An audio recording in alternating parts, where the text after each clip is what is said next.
ನಮಸ್ಕಾರ, ಆದಾಬ್, ಜೈ ಭೀಮ್. ನಾನು ನಿಮ್ಮ ಭಾಗ್ಯನಾರಾಯಣ ಬೊಗ್ಗವರಪು. ನೀವು ನೋಡ್ತಾ ಇದ್ದೀರಿ ಸುದ್ದಿ ಸರ್ಕಲ್. ರಾಮ ಮಂದಿರದ ಹುಂಡಿ ಲೂಟಿ ಇದೆಯಲ್ಲ, ಅದಕ್ಕೆ ದಿನಕ್ಕೊಂದು ತಿರುವು ಸಿಗ್ತಾ ಇದೆ. ಈಗ ಬರ್ತಿರುವಂತಹ ಲೇಟೆಸ್ಟ್ ಮಾಹಿತಿಯ ಪ್ರಕಾರ ಅಲ್ಲಿ ಪ್ರಧಾನ ಕಾರ್ಯದರ್ಶಿ ಆಗಿದ್ದಂತಹ ವ್ಯಕ್ತಿ, ರಾಮ ಜನ್ಮಭೂಮಿ ಟ್ರಸ್ಟಿನ ಪ್ರಧಾನ ಕಾರ್ಯದರ್ಶಿ ಆಗಿದ್ದಂತಹ ವ್ಯಕ್ತಿ ಇದ್ನಲ್ಲ, ಚಂಪತ್ ರಾಯ್ ಅನ್ನುವಂಥವನು, ಅವನ ಐಷಾರಾಮಿ ಜೀವನದ ಬಗ್ಗೆ ಒಂದಷ್ಟು ಮಾಹಿತಿ ಬರ್ತಾ ಇದೆ. ಅದು ದೇವಸ್ಥಾನದ ಆವರಣದಲ್ಲೇ ಅವನು ಯಾವ ರೀತಿ ನಡ್ಕೊಳ್ತಿದ್ದ, ಯಾವ ರೀತಿ ತನ್ನ ಬಾಸಿಸಂ ತೋರಿಸ್ತಾ ಇದ್ದ ಅಂತ. 400ಕ್ಕೂ ಹೆಚ್ಚು ಪ್ರೈವೇಟ್ ಸೆಕ್ಯೂರಿಟಿ ಗಾರ್ಡ್ಗಳನ್ನು ಇಟ್ಕೊಂಡಿದ್ದಂತೆ. ಅವ್ರು 24 ಗಂಟೆ ಇವನ ಹಿಂದೆನೆ ಓಡಾಡ್ತಿರುವಂತಹದ್ದು. ಸೊ ಆ ಪ್ರೈವೇಟ್ ಸೆಕ್ಯೂರಿಟಿ ಗಾರ್ಡ್ಗೆ ಎಷ್ಟು ದುಡ್ಡು ಖರ್ಚಾಗ್ತಿತ್ತು ಅನ್ನೋದರ ಬಗ್ಗೆಯೂ ಸಹ ಮಾಹಿತಿ ಹೊರಗಡೆ ಬಂದಿದೆ. ಆ ಅಮೌಂಟ್ ಕೇಳಿದ್ರೆ ನೀವು ಬೆಚ್ಚಿ ಬೀಳ್ತೀರಿ, ಬೆಚ್ಚಿ ಬೀಳ್ತೀರಿ. ಆಮೇಲೆ ಹೇಳ್ತೀನಿ ಎಷ್ಟು ಅಮೌಂಟ್ ಅಂತ.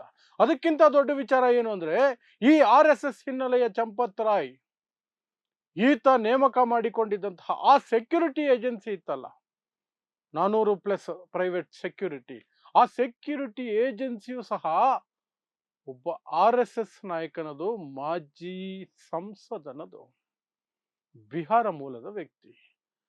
ಅದರ ಬಗ್ಗೆಯೂ ಸಹ ಒಂದಷ್ಟು ಏನು ಮಾಹಿತಿ ಇಲ್ಲಿಯವರೆಗೆ ಹೊರಗಡೆ ಬಂದಿದೆ ಅದನ್ನು ವಿವರಿಸೋ ಪ್ರಯತ್ನ ಮಾಡ್ತೀನಿ. ಅದರ ಜೊತೆಗೆ ಅಲ್ಲಿ ಬರುವ ದೊಡ್ಡ ಪ್ರಶ್ನೆ ಅಂದ್ರೆ, ಸರ್ಕಾರದ ಕಡೆಯಿಂದ ಅಷ್ಟೆಲ್ಲ ಸೆಕ್ಯೂರಿಟಿ ಇದ್ದರೂ ಸಹ 400ಕ್ಕೂ ಹೆಚ್ಚು ಪ್ರೈವೇಟ್ ಸೆಕ್ಯೂರಿಟಿ ಅವಶ್ಯಕತೆ ಏನಿತ್ತು?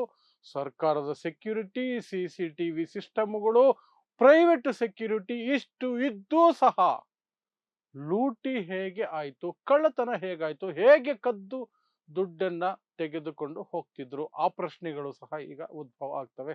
ಅದ್ರ ಬಗ್ಗೆಯೂ ಸಹ ಒಂದಷ್ಟು ವಿಶ್ಲೇಷಣೆ ಮಾಡುವ ಪ್ರಯತ್ನವನ್ನು ಮಾಡ್ತೀನಿ.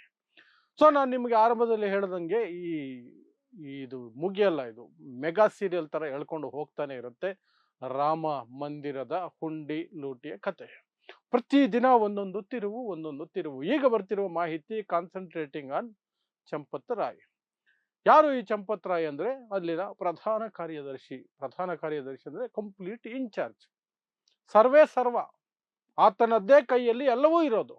ಆತನನ್ನು ಕೇಳದೆ ಆ ರಾಮ ಮಂದಿರದ ಆವರಣದಲ್ಲಿ ಒಂದು ಹುಲ್ಲು ಕಡ್ಡಿ ಅಲ್ಲಾಡಲ್ಲ, ಒಂದು ಮರದ ಕೊಂಬೆ ರೆಂಬೆ ಏನು ಅಲುಗಾಡಕ್ ಸಾಧ್ಯನೇ ಇಲ್ಲ. ಅಂತಹ ಪವರ್ಫುಲ್ ಪೊಸಿಷನ್ ಅದು.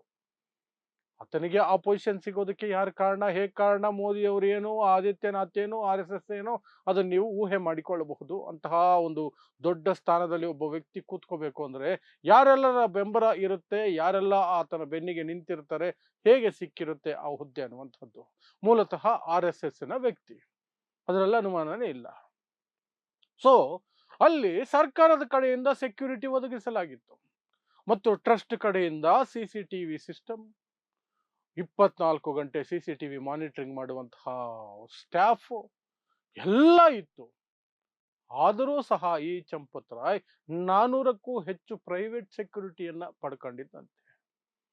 400ಕ್ಕೂ ಹೆಚ್ಚು ಪ್ರೈವೇಟ್ ಸೆಕ್ಯೂರಿಟಿಯನ್ನ ಬಿಹಾರ ಮೂಲದ ಮಾಜಿ ಸಂಸದ RSS ನಾಯಕನ ಒಡೆತನದ ಸೆಕ್ಯೂರಿಟಿ ಏಜೆನ್ಸಿನಿಂದ 400+ ಸೆಕ್ಯೂರಿಟಿ ಗಾರ್ಡ್ಗಳನ್ನ ಈತ ನಿಯೋಜನೆ ಮಾಡ್ಕೊಂಡಿದ್ದ. ಅಂದ್ರೆ ಆಲ್ಮೋಸ್ಟ್ ತಾನೊಬ್ಬ ರಾಜ, ತನ್ನ ಹಿಂದೆ ಒಂದು ಸೈನ್ಯ ಇದೆ, ಸೈನ್ಯ ಇದೆ, ಎಲ್ಲಿ ಹೋದ್ರೂ ನನ್ನಿಂದ ಒಂದು ಸೈನ್ಯ ಬರುತ್ತೆ ಅನ್ನುವ ರೀತಿಯಲ್ಲಿ ಬಿಲ್ಡಪ್ ಕೊಟ್ಕೊಂಡು, ಪೋಸ್ ಕೊಟ್ಕೊಂಡು ಅಲ್ಲಿ ಬರುವಂತಹ ಹಣವನ್ನ ದುರುಪಯೋಗ ಮಾಡ್ಕೊಂಡಿದ್ದ ಅನ್ನೋದ್ರಲ್ಲಿ ಇದು ಒಂದು ಉದಾಹರಣೆಯಾಗಿ ನಿಲ್ಲುತ್ತೆ.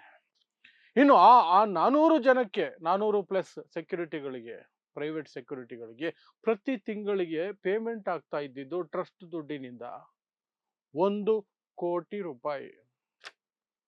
ತಿಂಗಳಿಗೆ 1 ಕೋಟಿ, ವರ್ಷಕ್ಕೆ 12 ಕೋಟಿ ರೂಪಾಯಿಗಳು ಮಾಜಿ ಸಂಸದ BJP ನಾಯಕನ ಖಾತೆಗೆ ಹೋಗಿ ಬೀಳ್ತಾ ಇತ್ತು, ಅವನ ಸೆಕ್ಯೂರಿಟಿ ಏಜೆನ್ಸಿಗೆ ಹೋಗಿ ಬೀಳ್ತಾ ಇತ್ತು. ಯಾವುದು? ಟ್ರಸ್ಟಿನ ಹಣ. ಅದು ಎಷ್ಟು ನಿಜ, ಹೇಗೆ ಆಗ್ತಿತ್ತು, ದುಡ್ಡು ಹೋಗ್ತಿದ್ದು ನಿಜ, ಬಟ್ ನಿಜವಾಗ್ಲೂ ಎಷ್ಟು ಪೇಮೆಂಟು, ಅದರಲ್ಲಿ ಏನೇನು ಕತೆ ಏನು ಯಾರಿಗೂ ಗೊತ್ತಿಲ್ಲ. ಅದು ಸಹ ಈಗ ತನಿಖೆ ಆಗಬೇಕು, ಅದು ಸಹ ಈಗ ತನಿಖೆ ಆಗಬೇಕು. ಆದ್ರೆ ಈಗ ಬರುವಂತಹ ಬಹಳ ಮುಖ್ಯವಾದ ಪ್ರಶ್ನೆ ಏನು ಅಂತಂದ್ರೆ, ಈ ಕಡೆ ಸರ್ಕಾರದ ಸೆಕ್ಯೂರಿಟಿ, CCTV ಸಿಸ್ಟಮ್, ಇಷ್ಟೆಲ್ಲ ಟೆಕ್ನಾಲಜಿ ಇಷ್ಟಿದ್ದರೂ ಸಹ 400 ಜನ ಪ್ರೈವೇಟ್ ಸೆಕ್ಯೂರಿಟಿಗಳು ಇದ್ರೂ ಸಹ ಅಲ್ಲಿಂದ ಹುಂಡಿ ಹಣ ಕಳುವಾಗ್ತಾ ಇತ್ತಲ್ಲ, ಅದನ್ನು ಯಾರೂ ಹಿಡಿಯೋದಕ್ಕೆ ಸಾಧ್ಯ ಆಗ್ಲಿಲ್ವಾ? ಇಷ್ಟು ಜನ ಇದ್ದೂ ಸಹ ಪ್ರೈವೇಟ್ ಸೆಕ್ಯೂರಿಟಿ 400 ಪ್ಲಸ್ ಸೆಕ್ಯೂರಿಟಿ ಗಾರ್ಡ್ಗಳು ಇದ್ದು ಸಹ ಏನ್ ಲಾಭ ಆಯ್ತು ಹಾಗಾದ್ರೆ? ಹಾಗಾದ್ರೆ ಅಲ್ಲಿ ಬರೋ ಅನುಮಾನ ಏನು ಅಂದ್ರೆ ಎಲ್ಲರಿಗೂ ಗೊತ್ತಿದ್ದೇ ವ್ಯವಸ್ಥಿತವಾಗಿ ಅಲ್ಲಿ ಹಣ ಲೂಟಿ ಆಗ್ತಿತ್ತ? ಇಲ್ಲದೆ ಹೋದ್ರೆ ಸಾಧ್ಯನೇ ಇಲ್ಲ. 40ಕ್ಕೂ ಹೆಚ್ಚು ಬಾರಿ ಕಳ್ಳತನ ಆಗಿದೆ, 72 ಬಾರಿಗೂ ಅಧಿಕ ಬಾರಿ ಅದು ಹಣ ಹೊರಗಡೆ ಹೋಗಿದೆ ಅನ್ನುವಂತಹ ಮಾಹಿತಿ ಬರ್ತಾ ಇದೆಯಲ್ಲ. ಏನೇನೋ ಲೆಕ್ಕ ಕೊಡ್ತಾ ಇದಾರಲ್ಲ, ಪ್ರಾಥಮಿಕ ತನಿಖೆಯಲ್ಲಿ ಅಷ್ಟೆಲ್ಲ ವಿವರಗಳು ಆಚೆ ಬರ್ತಾ ಇದೆಯಲ್ಲ. ಅಷ್ಟು ನಡಿಬೇಕಾದ್ರೆ ಒಂದು ಸಲ ಆದ್ರೆ ಸರಿ, 2 ಸಲ ಆದ್ರೂ ಸರಿ, ಇಷ್ಟು ಬಾರಿ ಆಗಿರಬೇಕಾದ್ರೆ ಮಾಮೂಲಿ security plus private security plus ಸಿಸಿಟಿವಿಯ ಟೆಕ್ನಾಲಜಿ, 24/7 ಮಾನಿಟರಿಂಗ್ ಸಿಸಿಟಿವಿ ಟೆಕ್ನಾಲಜಿ, ಅದಕ್ಕೆ ಸಿಬ್ಬಂದಿ, ಯಾರ ಕಣ್ಣಿಗೂ ಒಂದು ಸಲ ಸಹ ಬೀಳ್ಲಿಲ್ವಾ?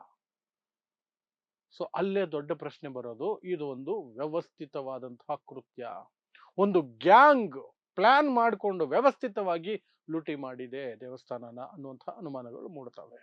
ಅಂತಹದ್ದೇ ವಿವರಗಳನ್ನ ಅಮರ್ ಉಜಾಲಾ ಮತ್ತು ಭಾರತ್ ಸಮಾಚಾರ ಅನ್ನುವಂತಹ ಪತ್ರಿಕೆಗಳು, ಹಿಂದಿ ಪತ್ರಿಕೆಗಳು ವಿವರವಾಗಿ ವರದಿಗಳನ್ನ ಪ್ರಕಟಿಸಿಕೊಂಡಿದ್ದಾವೆ, ವಿವರವಾಗಿ ಪ್ರಕಟಿಸಿದ್ದಾರೆ.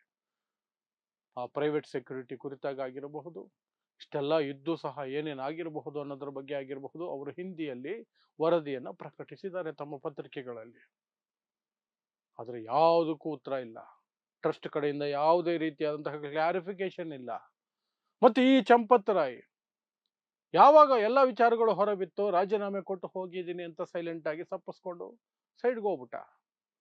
ಆದ್ರೆ ಅದರಲ್ಲೂ ನಾಟಕ ನಡೆದಿದೆ ಅನ್ನುವಂತಹ ಮಾಹಿತಿ ಬರ್ತಾ ಇದೆ. ಕೆಲವು ಪತ್ರಿಕೆಗಳು ಪ್ರಕಟ ಮಾಡುತ್ತಿದ್ದಾವೆ, ಆ ರಾಜೀನಾಮೆ ಅಂಗೀಕಾರ ಆಗಿಲ್ಲ. ಈ ಹಿಂದೆ ಹೇಗೆ ದೌಲತ್ತು ನಡೆಸ್ತಾ ಇದ್ರು ಆ ವ್ಯಕ್ತಿಗಳು, ರಾಜೀನಾಮೆ ಕೊಟ್ಟಂತಹ 3 ಜನ, ಈ ಚಂಪತ್ ರಾಯ್ ಮತ್ತು ಇನ್ನಿಬ್ಬರು ಟ್ರಸ್ಟಿಗಳು, ಅವರು ಈಗಲೂ ಸಹ ಎಲ್ಲ ವಿಚಾರದಲ್ಲಿ ಸಹ ಅವರೇ ಉಸ್ತುವಾರಿ ವಹಿಸ್ಕೊಂಡಿದ್ದಾರೆ. ಅವರ ಮೇಲ್ವಿಚಾರಣೆಯಲ್ಲೇ ನಡೀತಾ ಇರೋದು. ಅವರ ರಾಜೀನಾಮೆಗಳನ್ನ ಮುಂಬರುವ ಮೀಟಿಂಗ್ ನಲ್ಲಿ ಕೂತು ಚರ್ಚೆ ಮಾಡಿ ಅಂಗೀಕರಿಸಬೇಕಾ ಬೇಡವಂತ ನಿರ್ಧರಿಸಲಾಗುತ್ತಂತೆ. ಸೊ ಅಲ್ಲಿಯವರೆಗೆ ಅವರು ರಾಜೀನಾಮೆ ಕೊಟ್ಟಿದ್ದಾರೆ ಅಷ್ಟೇ, ಯಾವ ಪವರ್ಸು ಕಳ್ಕೊಂಡಿಲ್ಲ ಅಂತ ಕೆಲವು ಪತ್ರಿಕೆಗಳು ಪ್ರಕಟ ಮಾಡ್ತಿದ್ದಾವೆ. ಸೊ ಇದು ಯಾವ ಮಟ್ಟದಲ್ಲಿ ಒಂದು ನಾಟಕ, ಸುಮ್ಮನೆ ಕಣ್ಣೊರೆಸುವ ನಾಟಕನ ಅಂತ.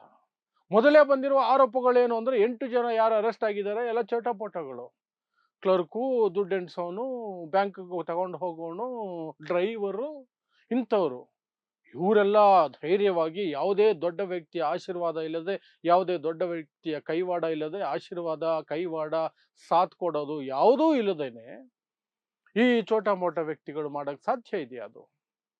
ಅದು ಅಷ್ಟು ದೊಡ್ಡ ದೇವಸ್ಥಾನ, ಇಷ್ಟೆಲ್ಲ ಸೆಕ್ಯೂರಿಟಿಯ ನಡುವೆ ಸಾಧ್ಯನೇ ಇಲ್ಲ. ಆದರೆ ಯಾವ ದೊಡ್ಡ ತಲೆನೂ ಇಲ್ಲಿಯವರೆಗೆ ಅರೆಸ್ಟ್ ಆಗಿಲ್ಲ, FIR ಅಲ್ಲಿ ಹೆಸರು ಬಂದಿಲ್ಲ. ಚಂಪತ್ ರಾಯ್ ಹೆಸರು ಇಲ್ಲ FIR ಅಲ್ಲಿ, ಇರೋದೆಲ್ಲ ಈ ಸಣ್ಣ ಪುಟ್ಟ ವ್ಯಕ್ತಿಗಳು. ಸೊ ಇದಿಷ್ಟು ಈಗ ಬರ್ತಿರುವಂತಹ ಹೊಸ ಮಾಹಿತಿ. ಈ ಚಂಪತ್ ರಾಯ್ ಅನ್ನುವನು ಸಾಮಾನ್ಯ ಅಲ್ಲ, ರಾಜನ ರೀತಿಯಲ್ಲಿ ತನಗೆ ತಾನೇ ರಾಜನ ರೀತಿಯಲ್ಲಿ ಅಲ್ಲಿ ಎಲ್ಲ ವ್ಯವಸ್ಥೆಗಳನ್ನು ಮಾಡ್ಕೊಂಡಿದ್ದ.